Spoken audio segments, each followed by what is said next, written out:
Amit and Sumit are two friends and they love playing trump cards. And also, they exchange trump cards regularly. Now, there is a small problem. Whenever they exchange trump cards, sometimes one has more cards and one has less cards. And this leads to regular quarrels. So they go to Ravi Bhaiya and they say that this is the problem which they are facing. Now Ravi Bhaiya gives a solution. Well, the solution is very simple and you must have already thought about it. Why don't they count the cards? If they count the cards, then there will be no confusion. 10 cards taken, 10 cards given. So simple. So counting is very important. Even simple tasks like exchanging trump cards requires counting. And counting is not a modern issue. This has been an issue right from the ancient times. Now, in the ancient times, people did not perform scientific calculations like us, but they hunted animals. Now, when these people hunted animals and they were done with animals in one area, they went forward to a new area. Now, they constantly discovered new areas where there were more animals. For example, this particular person has discovered this area which has so many animals. Now, he wants to communicate the same to one of his tribesmen. Now, what does he communicate? There are many animals. So his friend wanted to know how many animals and he had no definite answer except for that he saw many animals.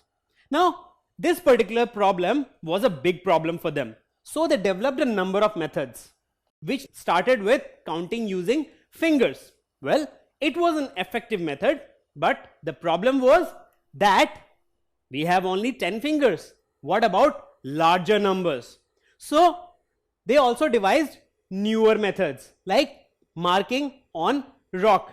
Now even these markings became pretty complex once the number of animals increased. So they developed some newer techniques like counting using stones, but again this was also confusing as the numbers became bigger and bigger. So counting was always a problem for them. Now not only in this time, this became more complex once they started trading. During trade, they needed to exchange animals and different fruits and vegetables, and without counting, if they did that, they would have problem because somebody would have more profit and somebody would be in loss. So counting and numbers became very important for them. So what did they do about it? Well, they developed number system. That is, they developed a number of symbols representing specific counting numbers. For example, for 10 they had one symbol, for 100 they had another symbol. So if they wanted to write 100, they did not mark 100 marks on a piece of rock, or they did not use fingers. They simply wrote one symbol. And similar symbols were developed by different civilizations that made their mathematical work very simple. Now these symbols were different for different civilizations, and among them was the Roman Empire.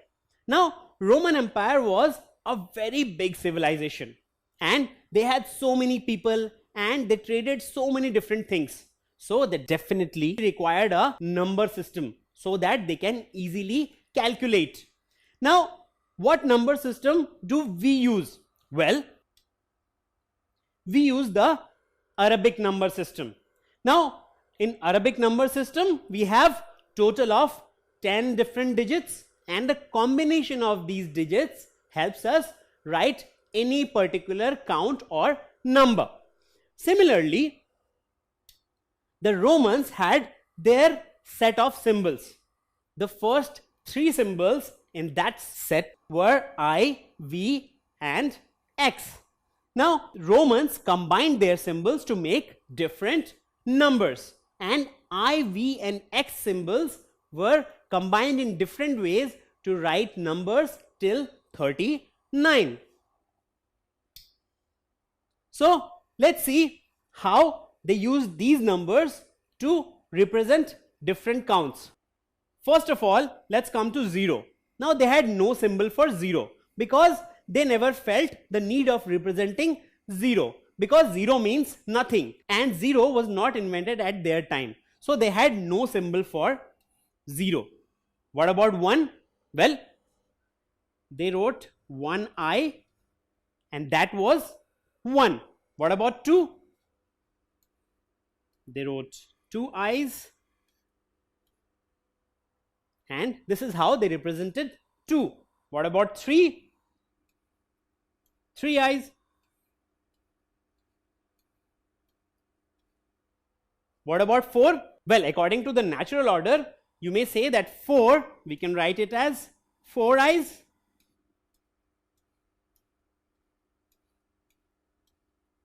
But this is not correct. Can you see? It is becoming confusing again. If you keep on writing more i's, you will not be able to identify easily which number is being represented, or even if you identify, it will take a lot of time. And even the Romans realized that this is a problem. So they decided that they will never use 4 consecutive symbols at once. So while writing a Roman number, never use any symbol more than 3 times consecutively. So if you represent 4 in terms of i's, then you will write I 4 times, which means you are writing I continuously more than 3 times, which is not allowed in Roman numbers because it becomes confusing. So what was the solution? Well, the solution was that they came up with a new symbol for 5, that is V. So V is equal to 5. Now the question arises that we were trying to represent 4. Then how does having a symbol of 5 help? Well, they developed a new rule with this symbol. And what is the rule? The rule says that when smaller numerals are on the left hand side of the bigger ones, subtract them. So this is 5. So when you write V, it represents 5, and when you write I, it represents 1. Now when you write V and I together in this way, where I is on the left of V, then what is happening? V is 5 and I is 1, and when you place I to the left, you are subtracting 1. So it is 5 minus 1, that is 4.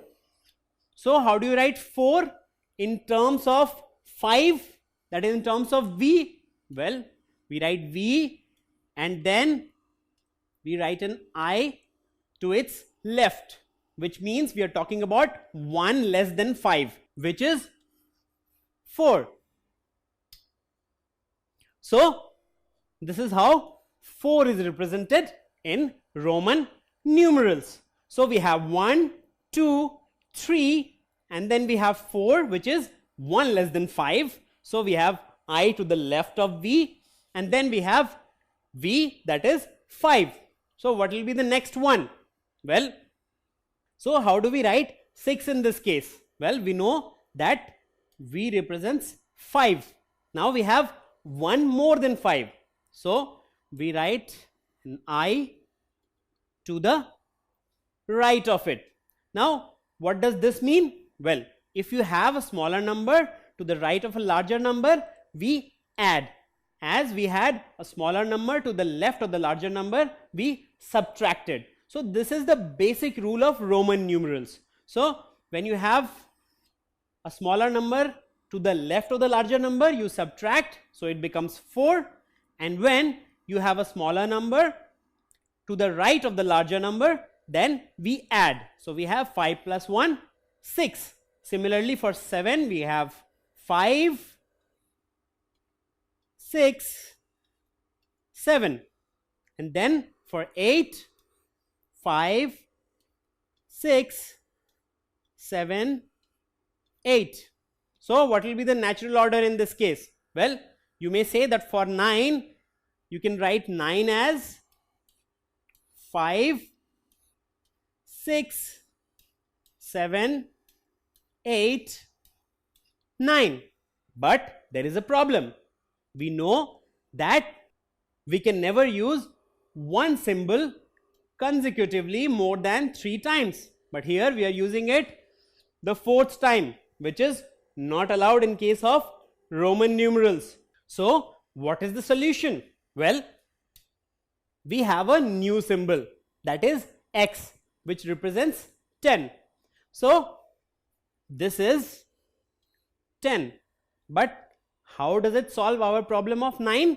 Well, just similar to 4, for 9 we write 1 less than 10. So 1 less than 10, to the left of 10 when we write I, then it is 1 less than 10. So what will be 9? 9 will be I to the left of X. So we got all the 10 numbers. So this is how we write 4 and 9. And we have these symbols which are used to write these two numbers. So you see, in the case of Roman numerals, for the first 10 numbers, we use only I till 3. After that, V is introduced. So we use a combination of V and I, and then we have V, and then combination of V and I continues, and then again we have a new symbol which is X. Similarly, new symbols are introduced as and when required. In this case, the combination of these 3 symbols can be used till 39. So what are the rules which we saw here? Well, first of all, we know that first 3 symbols in Roman numerals are I, V and X. I represents 1, V represents 5 and X represents 10.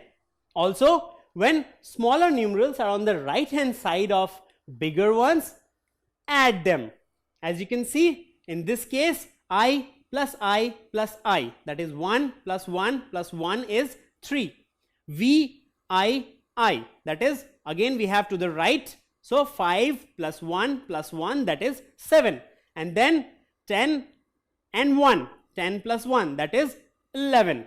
So when you have smaller numerals to the right of larger numerals, you add them.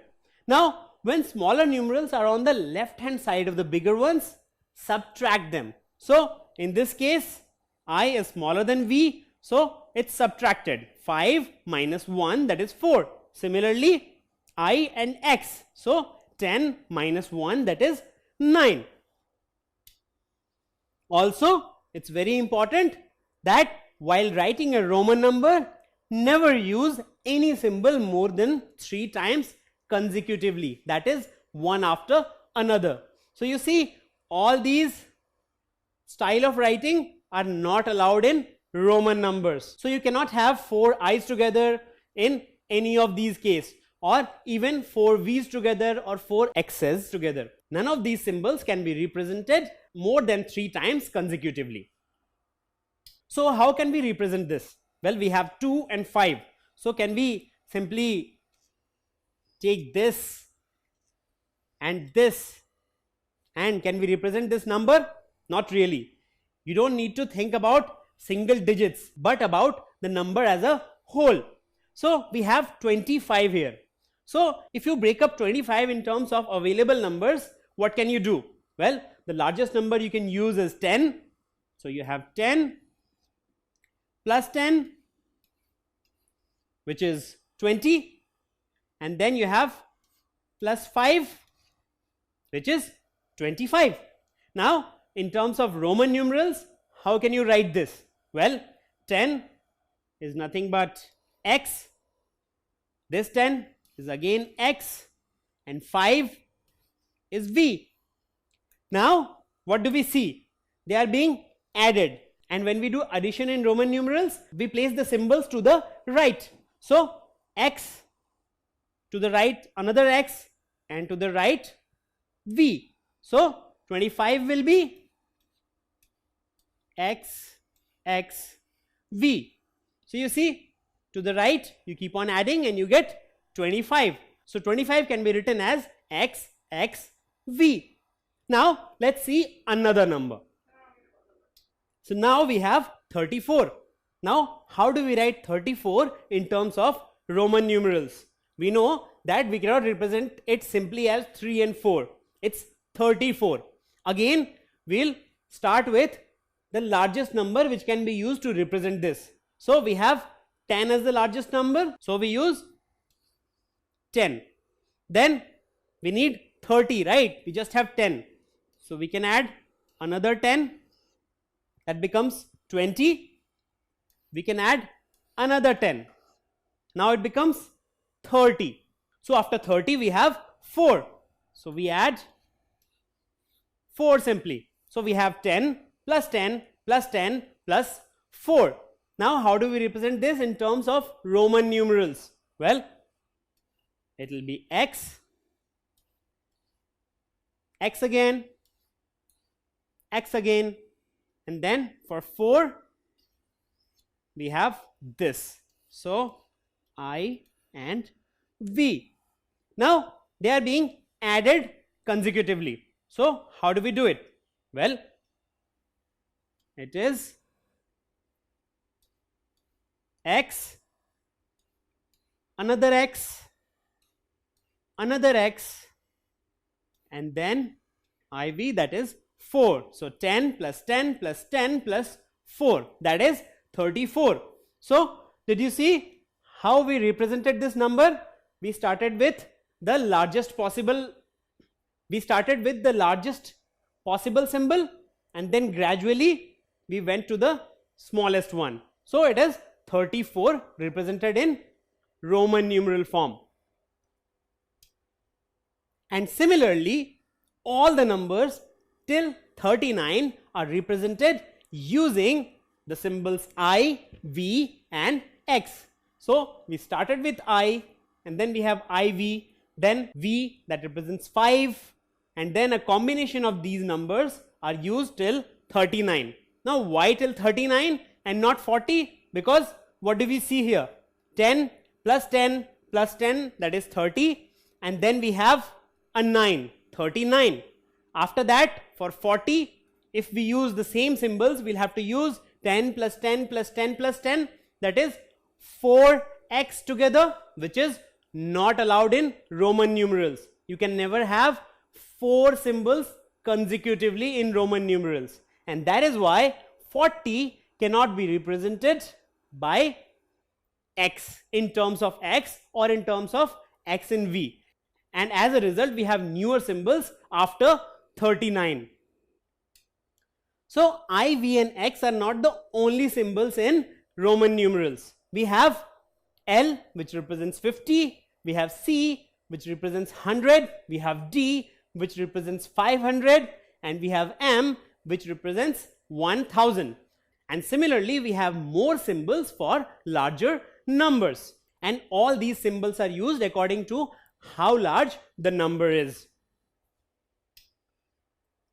And these are some common examples of Roman numerals which we use even today. So you can see in watches and clocks, Roman numerals are used many times, as in this case it's WrestleMania X, X, I and V, which means 10, 10, I and V is 4, so it's 24. So it's WrestleMania 24. And when we see this particular name here, iPhone X, what does it represent? Well, it represents the 10th model of iPhone. So it's basically iPhone 10 in terms of Roman numerals. And of course, we have all these classrooms which are usually written in Roman numerals. So we have class 5, class 6, 7 and so on. So all these are common examples of Roman numerals. So Roman numerals were also a number system used by Romans, and in that the first 3 symbols were I, V and X, which were used to represent numbers till 39. Don't forget to subscribe to our channel. You can also register for free at deltastep.com to get all learning resources as per ICSE, CBSE, IB, Cambridge, or any other curriculum. Over 5,000 amazing lectures across maths, science, English, and social science.